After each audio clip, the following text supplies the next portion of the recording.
Basically memang dia carbon copy daripada animation di. Hey, what is up my good people? Okay, pada 4 Jun yang lepas aku dijemput ke premiere screening filem How to Train Your Dragon versi live action. Thanks kepada Zavlog sebab jemput aku ke premiere ni, dan juga thanks juga kepada UIP Malaysia.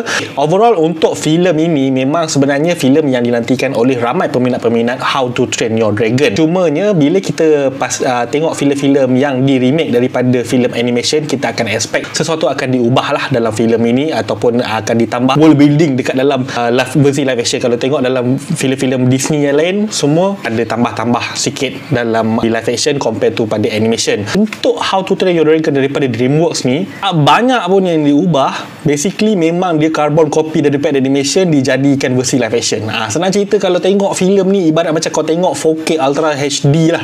Apa yang animation kau nampak tu di remake, di touch up, dia diubah ke versi live action. Design dragon dia sama, design Toothless dia sama, design even karakter-karakter dia pun sama. Cuma karakter-karakter adalah ubah sikit kan, macam Astrid kan, daripada kulit putih dekat dalam animation, dalam filem ni kulit gelap. So itulah benda-benda sikit yang diubah, tapi overall plot apa semua sama. Kalau nak kata aku nak review apa filem ni, basically sama je macam apa yang dalam animation yang dia paparkan.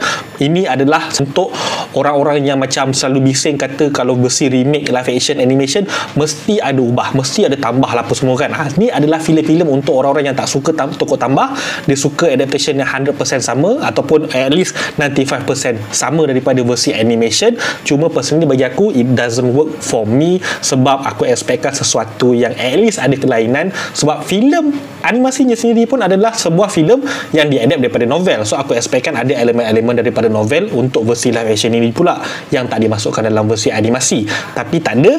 Ini adalah jalan selamat untuk diorang, sebab diorang nakkan duit daripada penonton-penonton yang dah invest dengan filem animasi sejak daripada dulu. Dan juga aku yakin ni filem ni memang akan box office, ramai budak-budak akan suka, ramai anak-anak akan ajak mak bapak dia pergi tengok filem ni. Dan juga orang-orang yang pernah tonton animasi sejak daripada tahun 2010 dulu, 15 tahun dulu, yang sekarang dah besar pun akan tengok filem ni. So this is a nostalgia bit juga, dan ini adalah satu filem yang memang semata-mata untuk DreamWorks dan Universal keuntungan box office, supaya maybe diorang boleh fund filem-filem original lain yang akan datang. So overall untuk filem ni aku boleh bagi rating sebanyak 6/10 bintang.